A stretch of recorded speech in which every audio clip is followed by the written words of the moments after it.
Good afternoon, everyone. Ooh, I like getting that back. Good afternoon. My name is Lauren Wright, and I'm really pleased to welcome you to this lecture for our new exhibition, Salvador Dalí, The Image Disappears, which is the Art Institute's first ever exhibition devoted to the artist. I work in interpretation, where we work alongside curators to tell interesting and accessible stories about works of art. Over the past few months, I've worked with curators Caitlin Haskell and Jen Cohen to distill all that can be said about Dali and the 25 fascinating works in this exhibition into 100 word bites for visitors to digest. So luckily for you, this lecture will be more than 100 words. Salvador Dalí, The Image Disappears, focuses on the decade of the 1930s, a pivotal moment in Dali's career when he broke away from the Surrealist group to develop his unique persona and distinct flavor of surrealism. At the height of his fame, Dali undertook a series of disappearing acts in his work, utilizing double imagery, transparent paint, hiding spaces, and more. Today, we'll delve deeper into themes of visibility and disappearance in this decade of Dali's life. Our speaker this afternoon is Dr. Onur Öztürk, Assistant Professor of Art History at Columbia College Chicago. Originally from Ankara, Turkey, Dr. Öztürk received a Master of Architecture degree in History of Architecture from the Middle East Technical University and a PhD in Art History from the University of Texas at Austin. He primarily teaches art and design history, visual culture, and global awareness courses to students from creative disciplines. His research focuses on the art and architecture of ancient and medieval Asia Minor, modern Turkey, and he is the primary editor of the recently published book, Deconstructing the Myths of Islamic Art. He also has a background in museum education, having given numerous tours and public gallery talks for the Art Institute since 2014. Perhaps most importantly, Dr. Öztürk is a huge fan of Dali. Please join me in welcoming Dr. Onur Öztürk.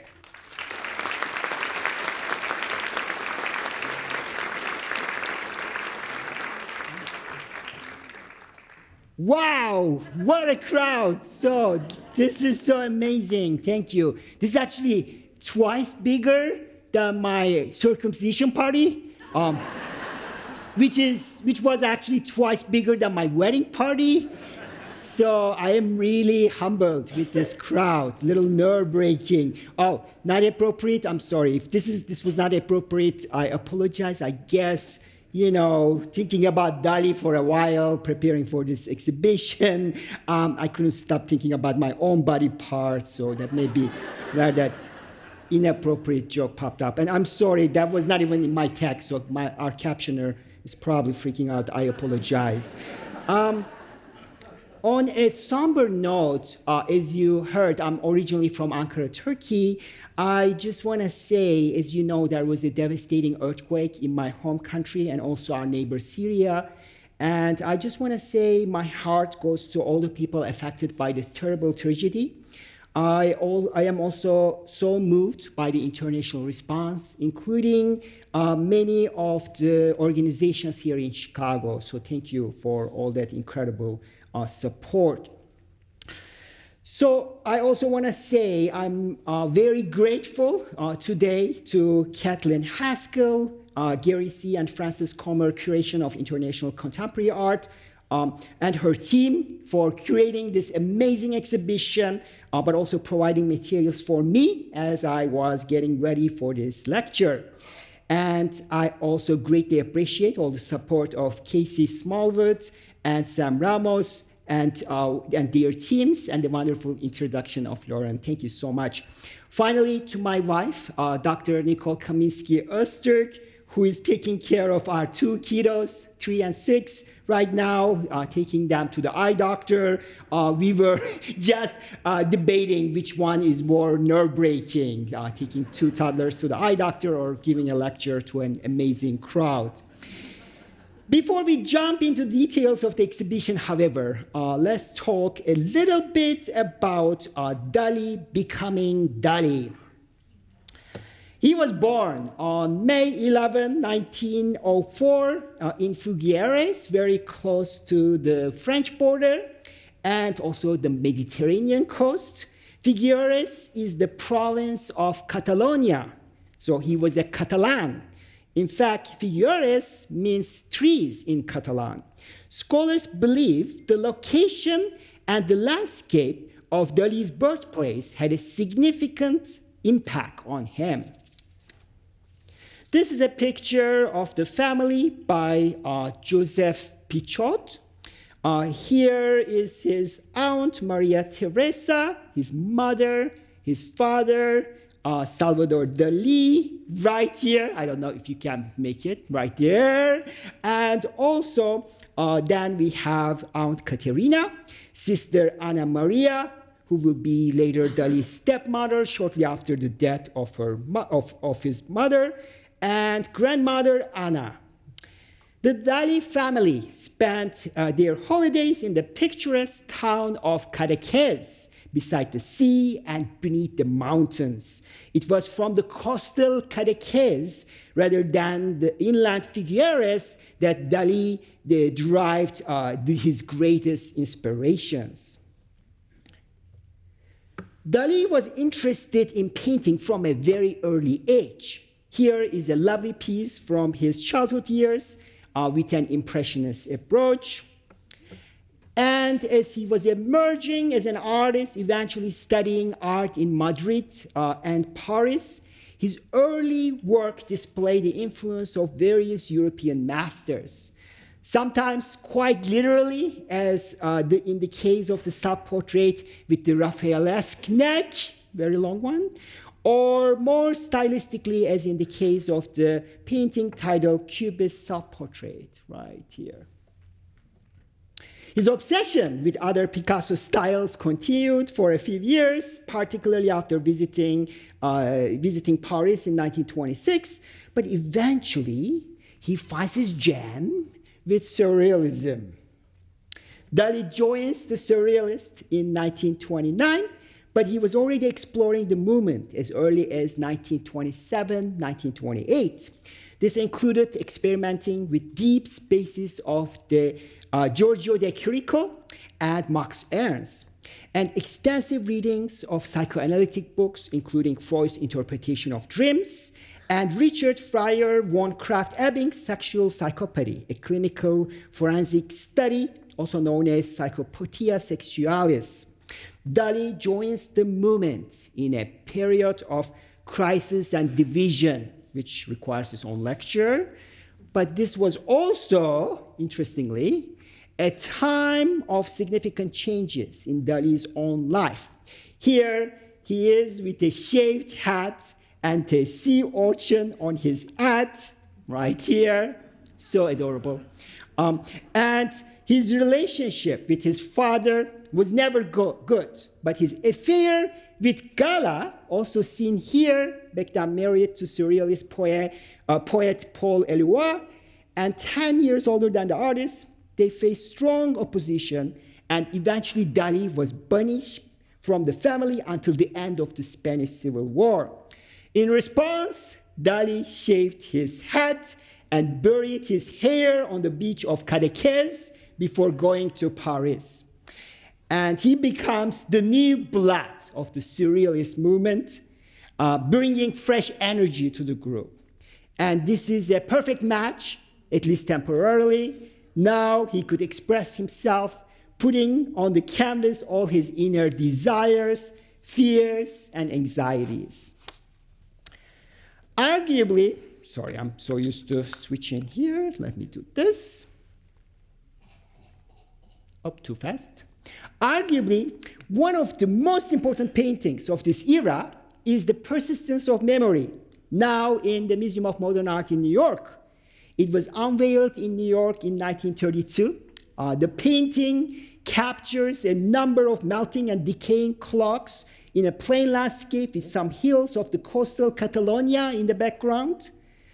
Dali explained, quote, "My whole ambition in the pictorial domain is to materialize the images of my concrete irrationality with the most imperialist fury of precision." This was Dali. He painted familiar objects in unfamiliar ways. The soft watches were an unconscious symbol of the relativity of space and time, a dismantling of our notions of a fixed cosmic order. This is a very famous But tiny painting, which is unfortunately not a part of this exhibition. So as I was finalizing my talk for you, I flew to New York just for you. Kidding, I had to attend a conference, a really lovely conference, but I still made sure the painting was still there. And it's kind of funny because as I was documenting the movement, many of the visitors of the museum realized it was there because it's really not that big. So it was kind of a bonding moment with some of the other museum visitors. But anyways, making sure the persistence of memory is okay, our exhibition actually brings together some fascinating paintings and other artworks together, and may even help many of us understand this iconic painting. Beginning with the works of Dali, created as a new member of the Surrealist group in Paris, the first gallery represents a radical type of painting and found object sculpture charged with the psychological resonance of dreams. The central gallery presents paintings and drawings made using what Dali called the Paranoia-critical method. These works bait viewers into searching for meaning in inherently unstable pictures. So cool.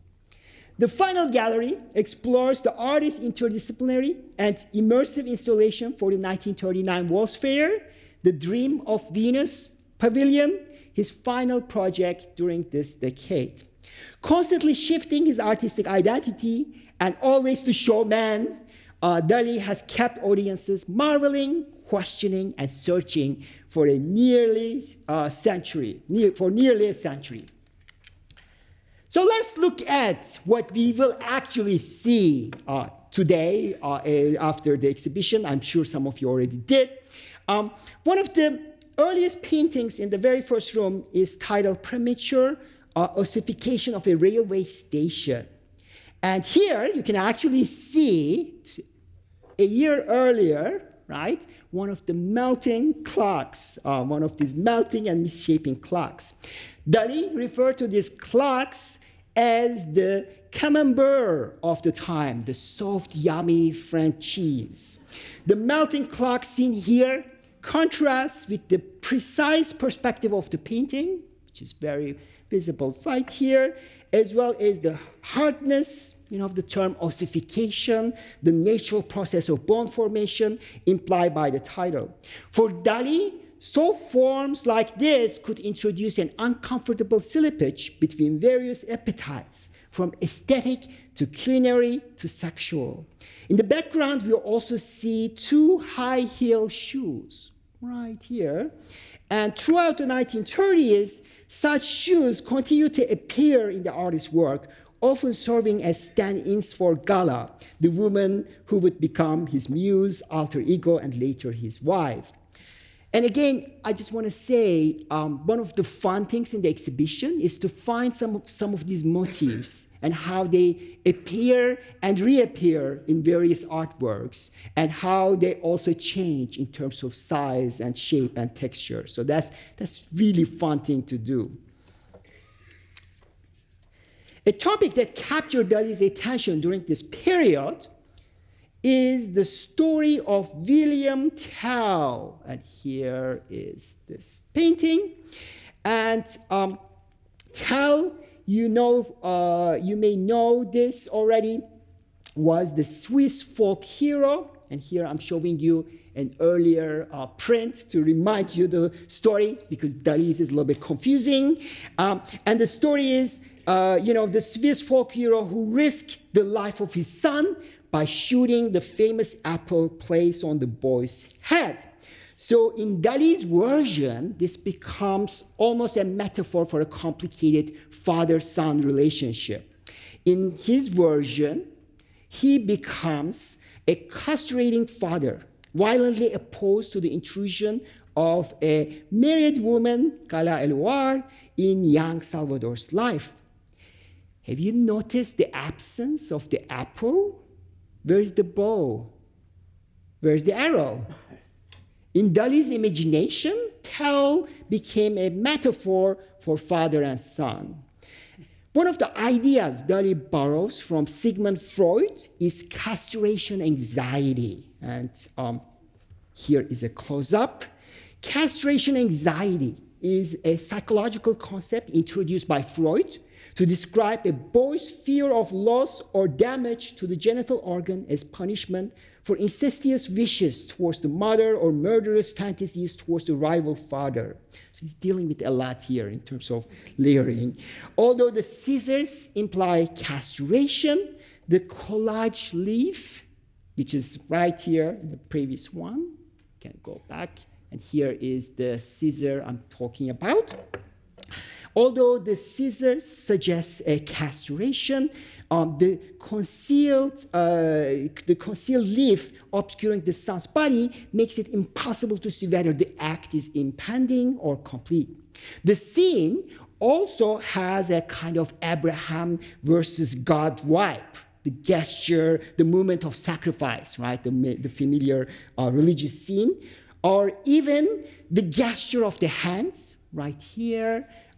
May remind many of you Michelangelo's creation of Adam's scene at the Sistine Chapel in Rome. Notice the soft piano right here and the swarming ants that came back in later examples. The large and vivid painting also foreshadows Dali's complicated relationship with his artistic and intellectual father figure, the leader of the Surrealist movement, André Breton, who was the painting's first owner and who kept it throughout his life. So although he was later disappointed with some of the practices of Dali, he still loved this painting. Around this time, as early as 1931, Dali also started creating small, intimate portraits of Gala. These are like this big, really cute, really small, cute paintings. These were based on a photo of the couple at the beach, while Gala appears to be relaxing, at least in the colorful version. The opposing side is decorated with broken buildings and other items. And also, this is an interesting figure, my friends. This is a little boy with a hoop. And this kind of childhood reference pops up in a number of paintings in the exhibition as well. Here in this case, however, the artist replaces his hand on Gala's shoulder with a pair of raw chops. This culinary detail implies that one might, quote, be able to actually eat the object of desire, as Dali memorably puts it. As soon as he says we got settled in Port Ligat, I painted a portrait of Gala with a pair of raw chops poised on her shoulder.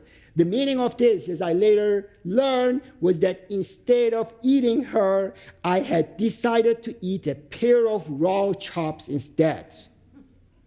The chops were, in effect, the expiatory victims of the abortive sacrifice, like Abraham's ram.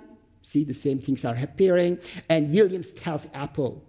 My edible, intestinal, and digestive representations at this period assumed an increasingly insistent character. I wanted to eat everything, and I planned the building of a large table made of entirely of hard-boiled egg so that it could be eaten. And as a kind of quick footnote, this is why, as art historians, we love Dali, because he tells us so much, maybe too much, but sometimes, it's really helpful. Mysterious artists is a nightmare for an art historian, like trying to figure out what the hell is happening here. and I'm sure you will ask that question a lot as you are going through the exhibition, like what is going on here? Thank God we have many of Dali's own quotes telling us a lot. Not everything, as we will see, but enough for us to get ourselves in trouble. This colorfully painted version was so significant to the artist that he reportedly tied it to his person for safekeeping during his first transatlantic crossing, that is to US, And decades later, Dali created the crimson velvet and gilt frame for the display of the piece in Museum in Figueres, Spain. And this is almost impossible, my friends, to capture in any kind of database to find. So I was making our team a little bit nervous right before the lecture because I literally just went to the exhibition to take a picture of this amazing frame, which makes this tiny painting a little bit bigger. So the frame is actually bigger than the painting. Decades later, Dali created the crimson velvet for this, and I created this really cute painting. One of the other interesting things happening in the very first room is our colleagues are also showing us some of the very inspiring, fascinating work of Dali, including these surrealist objects. The surrealist object was a new category of found object sculpture that the artist presented in publications and exhibitions for the first time in the early 1930s. And these were very influential in later artistic movements, particularly pop, conceptual, and postmodern art. So he's a trailblazer in that regard. Dali was among the first artists of this new genre, which he argued should offer intentional, quote, symbolic functioning, end quote, and not merely bring the content of dreams to life. Here we see a dynamic interplay of actual and depicted objects, including a shoe allegedly belonging to Gala, and images of shoes, pubic hair, and images of a couple engaged in lovemaking. Dali initially envisioned it to have a mechanical element that moved, dipping and dissolving a cube of sugar, and the picture applied to it into a small vessel of milk. Bringing together these ordinary and highly charged elements to elicit a psychological response, Dali conjured Sigmund Freud's theory of fetishism, which describes the unconscious impulse for sexual gratification, fixating it on a single body part or object such as shoes. Dali's surrealist sculptures, including his famous lobster fawn, which is not part of this exhibition, the only other thing I'm showing you today that is not in the exhibition, epitomize the theories of the unconscious mind. Dali argued these objects, quote, lend themselves to a minimum of mechanical functioning, are based on the fantasies and representations that can arise from the performance of subconscious acts. So it's always about the subconscious. It's always about triggering that subconscious through the use of art. So this is just another way of doing it for Dali. One of the wonderful, if not depressing, things about this kind of exhibitions is that they allow us to examine artworks with similar subject matters together. And if you are thinking about 1930s, and if you are thinking about a Spanish artist, obviously, in the case of our exhibition And the Image Disappears, we have a wonderful chance to see some of the most iconic paintings of Dali on Spanish Civil War. In July 1936, a group of military rebels launched a coup against the so-called Popular Front government of left-wing and liberal parties, which had been recently elected to power in Spain. The failed uprising descended into a 3-year bloodbath, costing Spain almost 500,000 lives before Franco's rebellious nationalists declared victory in 1939. Interestingly, Dali painted soft construction, right here, with boiled beans while living in Paris in early 1936.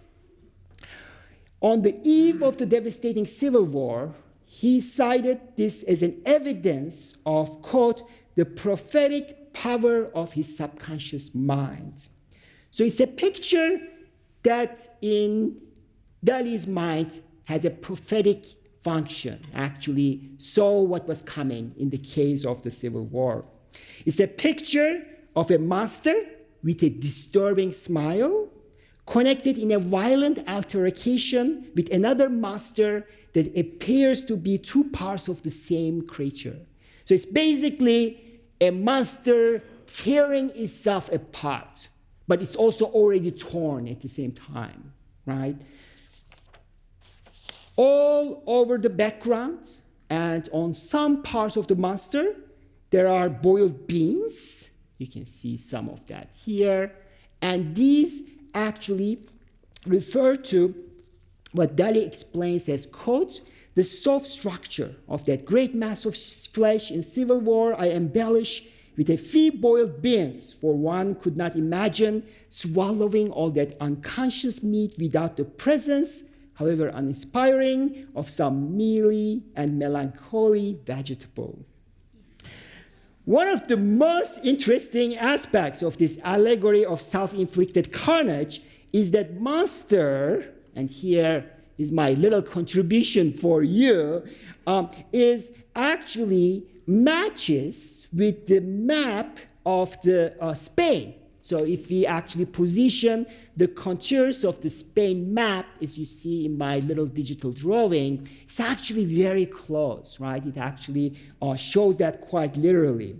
And Dali interpreted the Spanish conflict in psychoanalytic terms, and he included an homage to Sigmund Freud by including a tiny portrait of Freud, and he's right here, inspecting the gnarled hat at the lower left of the painting.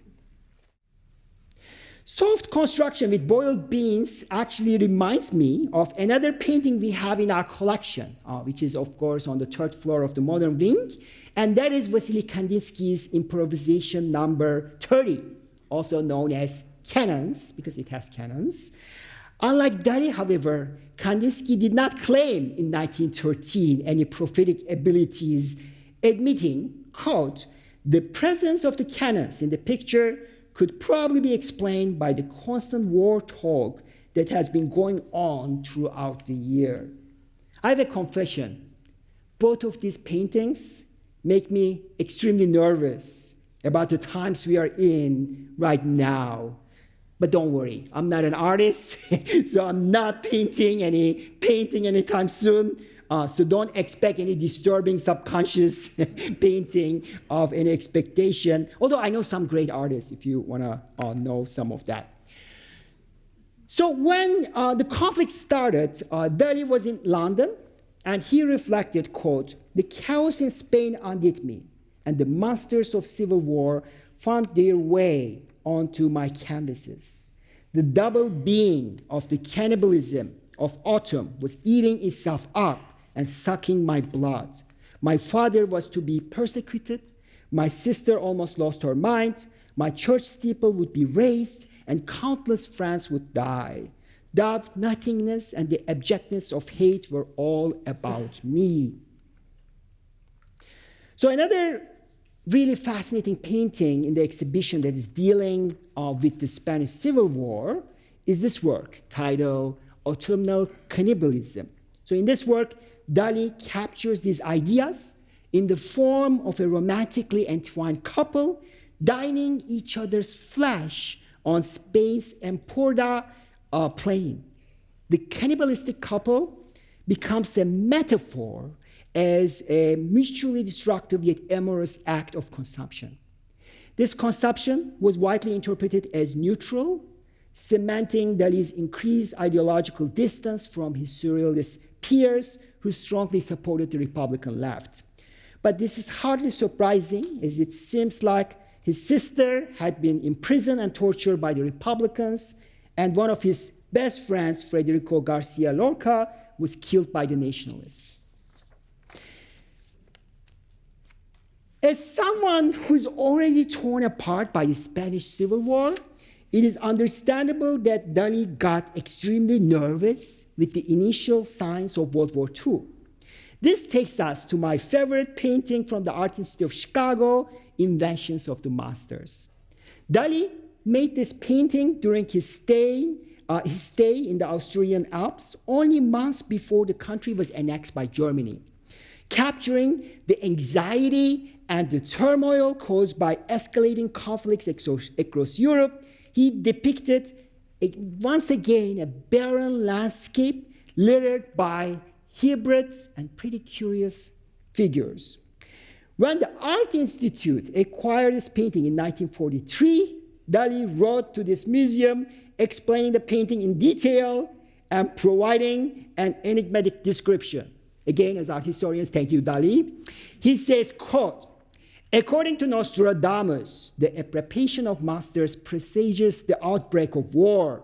The canvas was painted in the Semmering Mountains near Vienna a few months before the Anschluss, which is, of course, the 1938 political union of Austria and Germany. And he claims the painting, quote, has a prophetic character.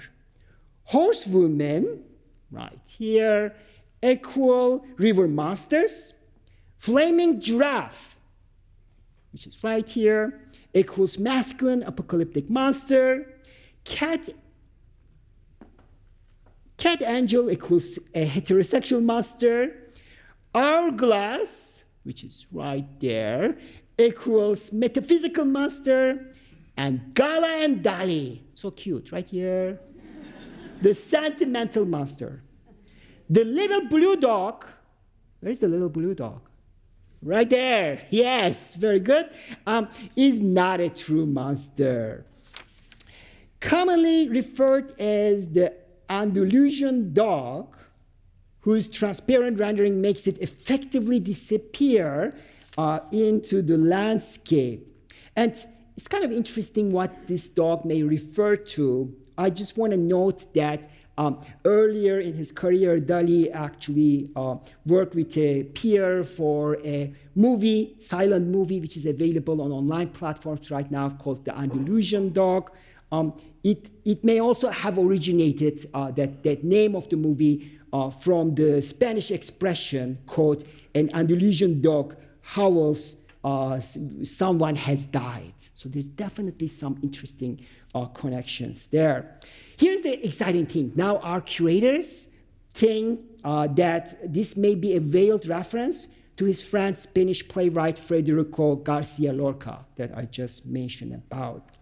My favorite part of the painting, I'm not hiding it, is the lovely rendering of Dali and Gala. They are deeply involved with their presence, with a sibling figurine in the foreground, and it pairs with an hourglass and butterfly. And if you go back, we can see that a little bit better. Let me see. Right here, you can see the hourglass and the butterfly. And this one is actually one of the several preparatory drawings that exists for the painting. This is also in the exhibition, by the way. It shows how Dali working to define the painting's double-headed woman by combining a profile and frontal weave. The deep receding perspective found in the painting is also suggested here by a small figure and like a heel, like the heels in Cadaqués, heel sketch in far distance. Robert Lifson, our senior photographer of the imaging department, seen here, captured some wonderful technical images of Dali's Invention of Masters, and the museum actually posted them on their website, so I strongly recommend you to go and play with them. They are really fun. You can actually drag this little thing to look at different images. You can also see the link I included there. You can Google it as well. These photographs are particularly fascinating because they tell us more about these images. Here are some details of that Andalusian dog from the Invention of the Monsters. These are the images of that little blue dog seen under infrared light and ultraviolet light techniques.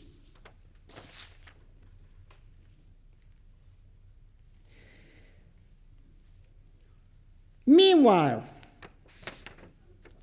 Dali's fame in the US was increasing. Julian Levy Gallery, a hosted him for multiple solo shows. Here is an early catalog from 1934. You will see one in the exhibition also from 1939 as well.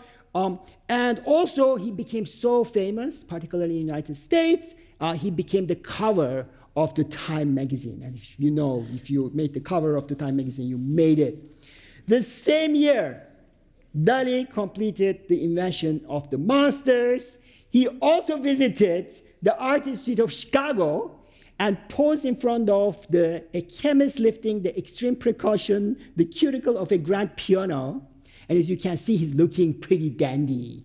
And I have to admit, this photograph is a little overwhelming because I try to dress up to be worthy of Dali. So I don't know how good I did with that, but I think he still looks better. During his visit, Dali told a reporter that he intended to induce a feeling of malaise, sickness in the viewer.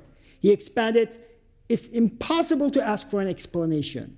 I try to get the nearest to a certain things as seen in a dream." And that's, of course, what surrealism is about, right? The most realistic renderings of the dream-like escapes and motifs, and Dali was so good at that. There is a fascinating but familiar set of characters here.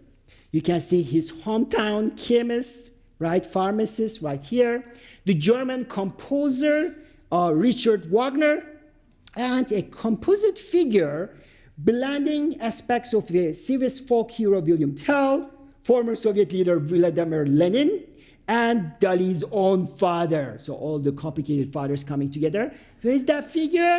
Right here, right? It appears right here in the foreground. This is so cool. And we also have a lady with a dress and the head of flowers. This in itself appears in other paintings in the exhibition as well, and also inspire like fashion designers. And again, a cute boy right here, right? Dali's reference to his childhood with a hoop and a stick. As our imaging team provides further evidence here, it is clear that the artist sketched and then painted over a portrait of Wagner's patron, the 19th century King Ludwig II of Bavaria. He's actually right here, okay? And looking at the underpainting, this part of the painting results in textual differences that make the Mad King a ghostly presence.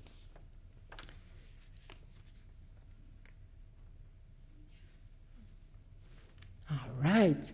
During this tumultuous period of the mid-1930s, Dali also began exploring compositions around ambiguous two-way imagery, pictures that offer multiple and equally valid ways perceiving what is being depicted. Naming it the, quote, Paranoia-critical method, end quote, Dali proposed the notion of paranoia as a productive way of seeing, generating a proliferation of rational and irrational visions that might be harnessed by the mind. He embraced the motif of face that doubled as an illusion of space, suggesting the complex interior weaves and exterior landscapes in its features. In this early example, the iconic collage of the Mae West's face, which may be used as a surrealist apartment, the artist sourced an image of the actress Mae West from an advertisement of the 1933 film She Done Him Wrong, transforming her face into a domestic setting. And you may be familiar with Mae West, but in case you don't know, she was a fascinating American actress, singer, screenwriter. The lip sofa depicted here was eventually produced by the designer Jean-Michel Franck in 1938 as a part of the paranoiac furniture Dali envisioned for his patron Edward James' London house. And here I'm showing you a reconstruction of that. The same paranoiac vision, I'm holding so many things here. All right, there you go. Also appears here in this Arguably my favorite painting of this exhibition. I was not expecting this. Titled A Preparation of Face and Fruit Dish on a Beach. An extraordinary example of this visually ambiguous approach. It centers on an image, right here, that oscillates between a classically proportioned human face and a high pedestal compotier or a fruit dish.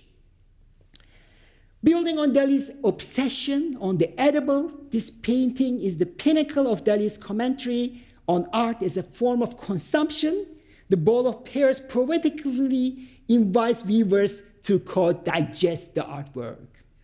As you are digesting the artwork, watch out the dog, though. There's a dog. A fascinatingly prominent dog right here. Pears. And this detailed landscape then with minute references to human destruction, then a dog strikes the viewers as it disappears with the appearance of bridges and roads and all that kind of stuff. So this is the cool thing, kind of, I jump in as an art historian because I was so fascinated with that dog. I had to figure out where the hell does this dog come from? And as I was desperately Googling some possible dogs of the famous dogs of the late 1930s, I recognized that this was not Hitler's dog. That's a German Shepherd, although Dali had some obsession with Hitler, which is another topic. Definitely not his own dog. But then I came across with this. And I'm not sure, this may be already mentioned. I'm still seeking and looking at the scholarship to see this was suggested. I'm pretty sure somebody may have mentioned this earlier. But the similarity of Franco's daughter's dog, which is named, by the way, Dick, I'm not even going there, is connecting with the painting, right? So that's pretty fascinating to me. And the image disappears. The name of the exhibition, you made it, right? We always play this little game with my wife, like whenever the name of the movie pops up in the movie, we get super excited. So I hope you were not doing it for this talk because, it has been a while to get here. But hopefully you were not holding your breath. But the image disappears is another fascinating application of the Paranoia-critical method. This one is actually based on Vermeer's Woman in Blue reading a letter. And this man is widely interpreted as the man right here, by the way, as the painter Diego Velázquez, Vermeer's contemporary. So another great example of his fascination with European artistry and specifically European master. In the exhibition, we also have these two preliminary drawings for the painting that are also presenting contrasting versions of this two-way image. One softly and the other one tightly rendered. You can call Dali anything. There's a long list you can pick from, but he was not lazy. He was clearly working on the most legible version of this paranoiac vision.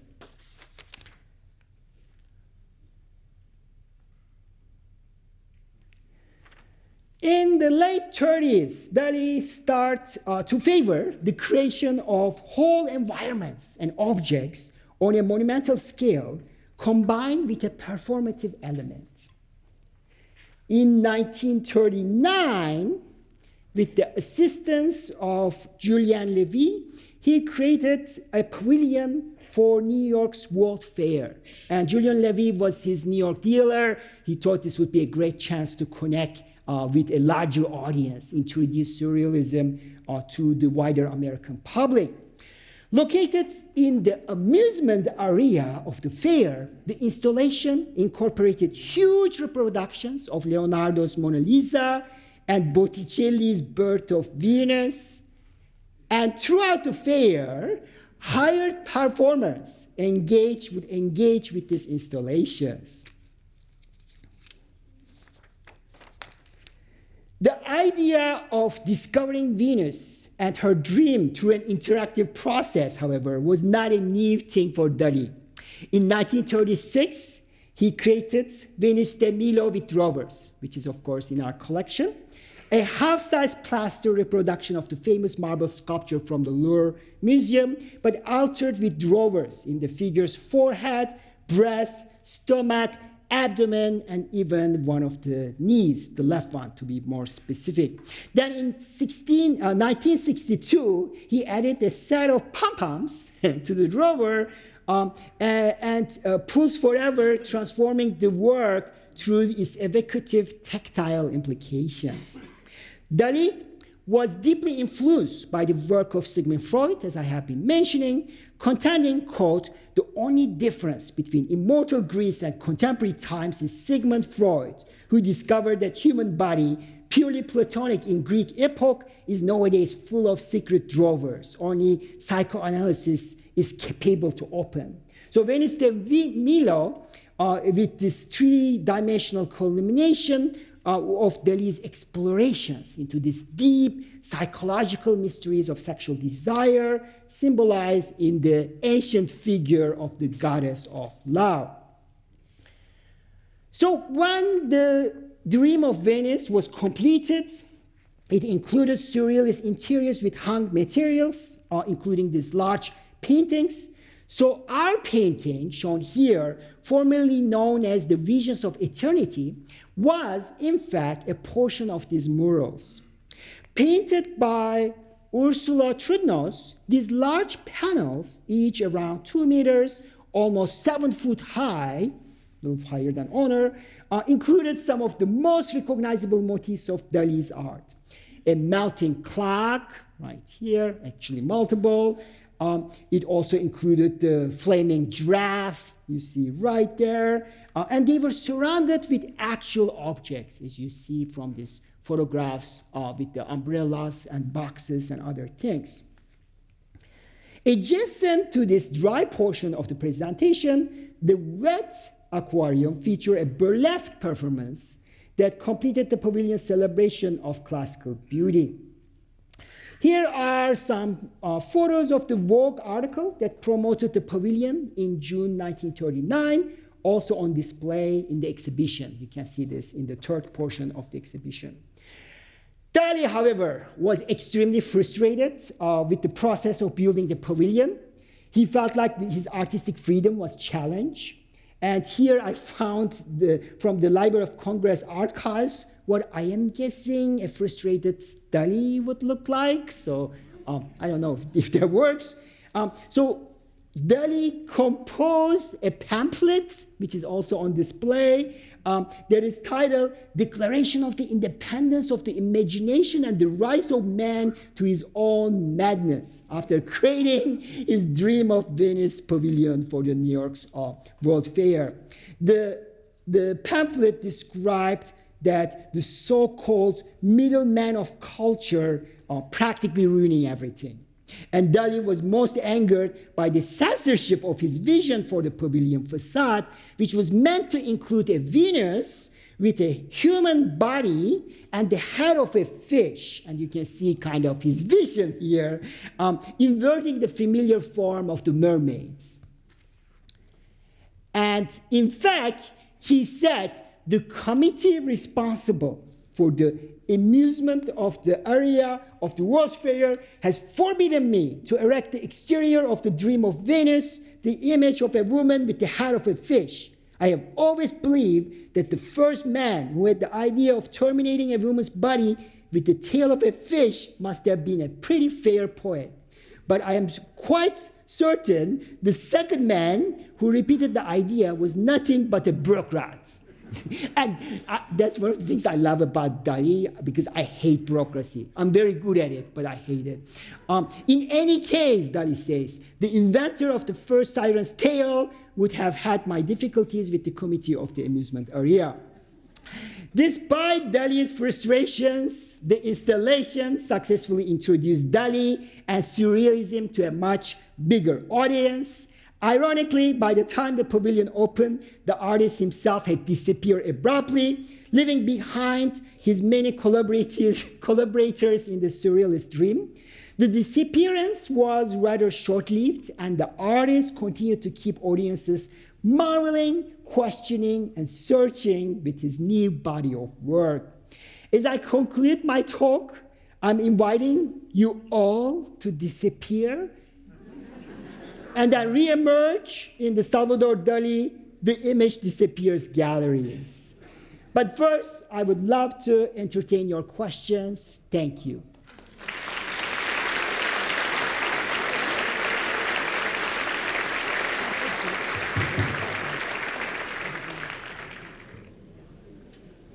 There's some right there.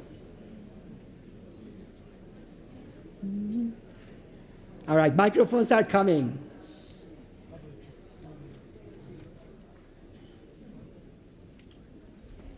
Hi. Yes. To your record, did Dali ever speak to his relationship with time? Clocks often showed up in his work. Yes. And I've often wondered if he had ever spoken about a relationship specifically that he had with time. That's a very good question, and my simple answer is I don't know.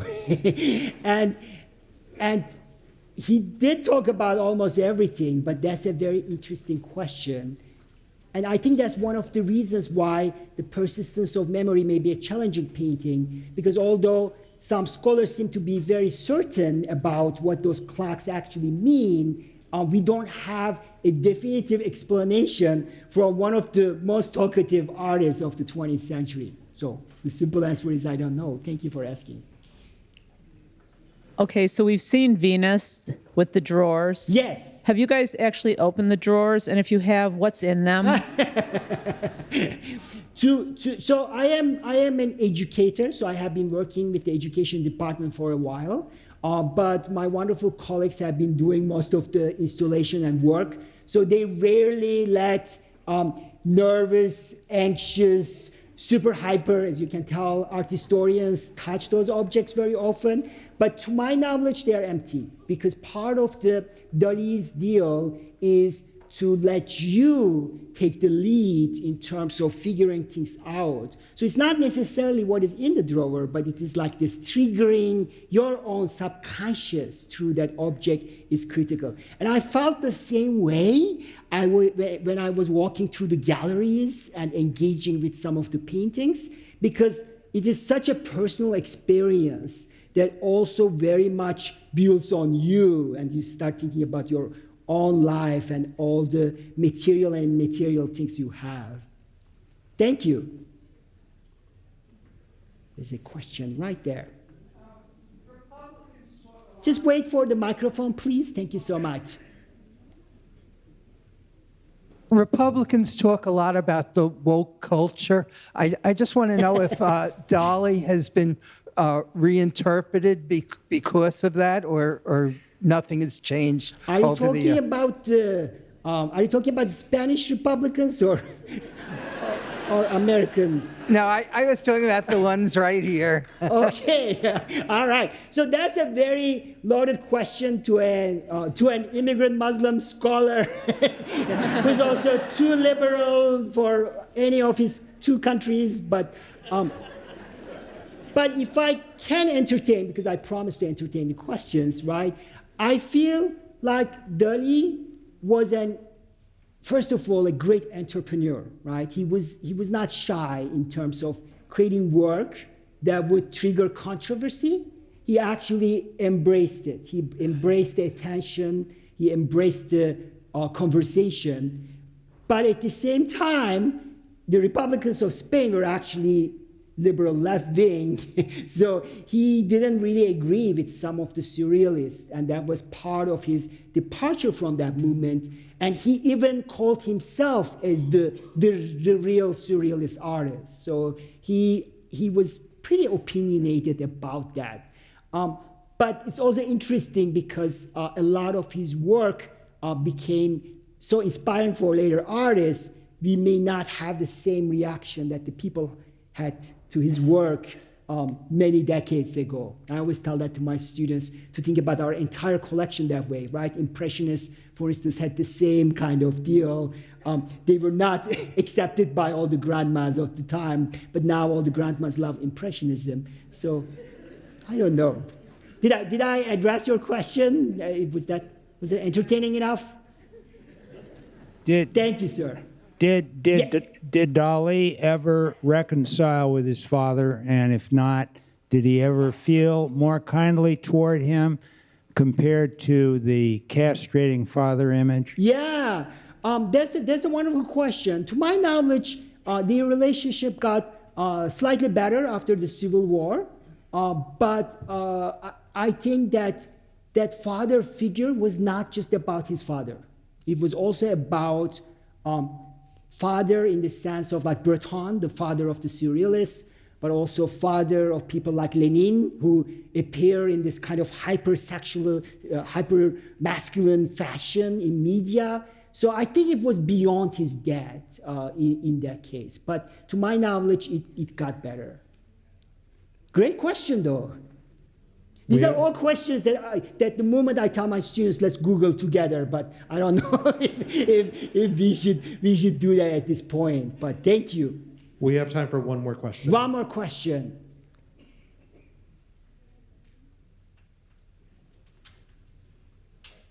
Yes, there's one right. Oh, there's one right here. I'm so sorry. And I will answer individual questions at the end if we have a little bit time. So you had mentioned that Dali sort of grew to have an obsession with Hitler of sorts. Can you expand more on that? Oh yeah, I shouldn't have dropped that, right? There's actually a couple of paintings I just kept it out of the presentation purely for time limitations, and I was still, I think, a little bit out of time towards the end. But in the exhibition, you will see this painting with a telephone. And there is another version of that painting, which is not in this exhibition, that actually has a tiny Hitler portrait painted there. And I don't want to open Pandora's box with the last question, obviously, but there is an obsession of Dali right around that time with some of these leaders, particularly Hitler, which made some of his surrealist peers really nervous. Is that enough for the moment to answer the question? I always like to give like curious answers to my students so they can go and research further. So I'm totally doing that as well. Same with Franco. You know, that's an interesting thing to unpack as well, which I'm not going to do it. I think we need a microphone if you are going to make a comment, but that was our last question. But please go ahead. I will rephrase it. Yeah. Being killed, yeah. being fried. As Americans, yes. we got many cultural artists, scientists like Einstein out of Europe. Yes. And other artists or whatever. Yes, thank you. Thank you for reminding us about that. And in fact, Dali stayed in the United States until 1948 before going back to Spain. And that was an important movement for our country and a pride movement, right, in terms of giving refugee to these incredibly creative artists and scholars. Thank you for reminding that. I appreciate it. Thank you, and enjoy.